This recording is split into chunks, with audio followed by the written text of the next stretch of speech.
यवतमाल के आज़ाद मैदान में लंबे समय से छोटे बड़े व्यवसाय करने वाले व्यापारियों को प्रशासन ने वहां दुकानें लगाने की अनुमति देने से इनकार कर दिया।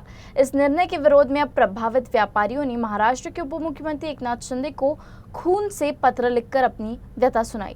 यवतमाळ येथील जे आझाद मैदान होतं, जे ऐतिहासिक मैदान आहे, तेथे आम्ही भरपूर वर्षांपासून वर्षानुवर्ष आमचे जे व्यवसाय होता तिथे अचानक शासनाच्या आदेशाने जे आमचं दुकाने हटवण्यात आली आहे, त्याच्यामुळे आमचं पूर्ण जनजीवन विस्कळीत झालेलं आहे।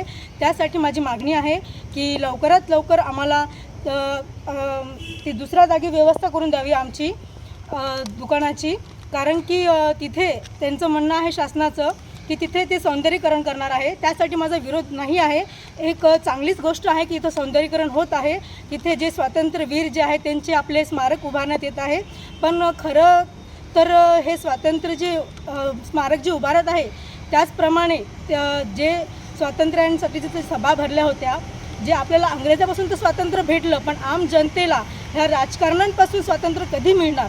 जे हे राजकारण जे चालू आहे की स्वातंत्र्यासाठी तुम्ही स्मारक उभारत आहे, पण त्याचा काय फायदा? जे तुम्ही आम जनतेचं जे पोट जिथं भरत होतं, जे 30 ते 35 जे मैदान व्यावसायिक होते त्यांना तुम्ही रस्त्यावर आणलेलं आहे आणि तुम्ही तिथं स्मारक उभारत आहे। खरंच एक स्वातंत्र्य जे आझाद मैदान जे आपलं सुप्रसिद्ध आहे यवतमाळमध्ये, ते खरंच योग्य आहे का की तुम्ही आम जनतेला रस्त्यावर आणून त्यांचं जनजीवन विस्कळीत, त्यांच्या लेकरांचे शिक्षणाचं जे भविष्य होतं ते तुम्ही विस्कळीत करून तिथं तुम्ही स्मारक उभारत आहे?